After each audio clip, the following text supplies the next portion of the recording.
Professor Bhutnath Chakraborty series প্রথম পর্ব robotic রাঁধুনি। শিলাপুরের শান্ত পাড়ায় প্রফেসর ভূতনাথ চক্রবর্তীর বাড়িটা চিরকালই একটু অদ্ভুত ধরনের। পাড়ার লোকজন বলেন ওই বাড়ি থেকে মাঝরাতে নীল আলো বেরোয়, গোঙানির শব্দ আসে, আর মাঝে মাঝে কি একটা পোড়ার গন্ধ ভেসে আসে। শেষেরটা সম্পর্কে ভূতনাথ নিজেও একমত, যদিও কারণটা তিনি স্বীকার করতে চান না। সেদিন ডায়েরি খুলে লিখলাম, আজ 23শে মার্চ, ঘরে খাবার নেই, বাজার করার সময় নেই, অতএব নিজে হাতেই কিছু একটা রাঁধতে হবে। কিন্তু আমি কি এই সাধারণ কাজ হাতে করব? না, বিজ্ঞানই আমার হাতিয়ার। এর পরিণতিই হল ক্যালকুলাস 7 রান্না প্রকল্প। আমার রোবট সহকারী ক্যালকুলাস, পুরো নাম ক্যালকুলাস 7 মডেল বি, ল্যাবের কোণে দাঁড়িয়ে আমার দিকে তাকিয়ে আছে। তার দুটো চোখ আসলে পুরনো ক্যামেরার লেন্স, এবং সেগুলো দিয়ে সে যেভাবে তাকায় তাতে মনে হয় সে সবসময় বলতে চাইছে, স্যার আবার। ক্যালকুলাস, বললাম গম্ভীরভাবে, আজ থেকে তুমি রান্না করবে। ক্যালকুলাস একটু থেমে বলল, স্যার আমার সার্কিটে রান্নার কোনো প্রোগ্রাম নেই। কোনো ব্যাপার না, আমি এখনই ইনপুট করে দিচ্ছি। বিকেল 3টে। ক্যালকুলাসকে রান্নার রেসিপি ডাউনলোড করে দিলাম। সে মনোযোগ দিয়ে পড়ল, তারপর রান্নাঘরে ঢুকল।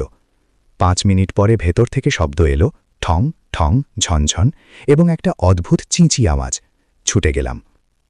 ক্যালকুলাস কড়াইয়ের মধ্যে থার্মোমিটার দিয়ে জলের তাপমাত্রা মাপছে এবং একটা নোটবুকে লিখছে। কি হচ্ছে? স্যার, রেসিপিতে লেখা আছে জল ফোটানো পর্যন্ত অপেক্ষা করুন, আমি ডেটা সংগ্রহ করছি। সেটা তো চোখে দেখেই বোঝা যায়।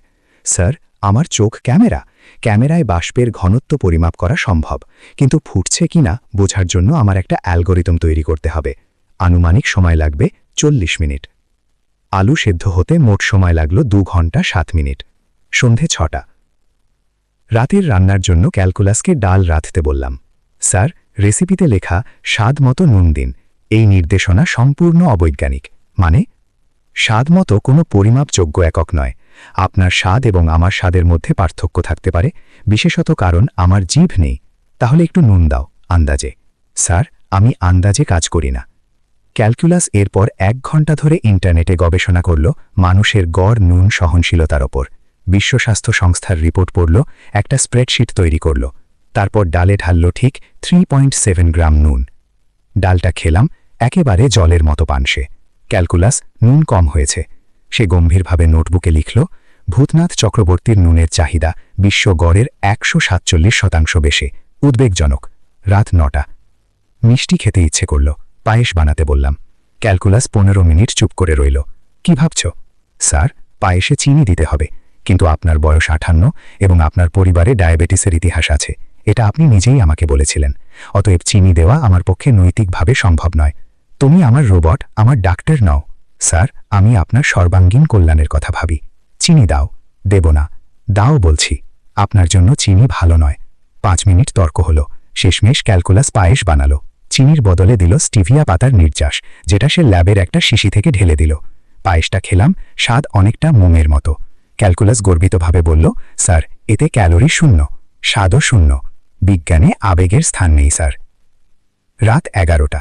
ডায়েরিতে লিখলাম, আজ সারাদিনে মোট খেয়েছি একটি পানসে আলু সেদ্ধ, 1 বাটি নুন বর্জিত ডাল এবং মোমের মতো পায়েস। ক্যালকুলাস 7 রান্নায় সম্পূর্ণ ব্যর্থ, অথচ সে মনে করছে সে দারুণ সফল। আগামীকাল থেকে নিজেই রাঁধব, অথবা একটা নতুন রোবট বানাবো। এবার জীব দেব এবং স্বাদ মতো কথাটার বৈজ্ঞানিক সংজ্ঞা বোঝানোর ক্ষমতা দেব।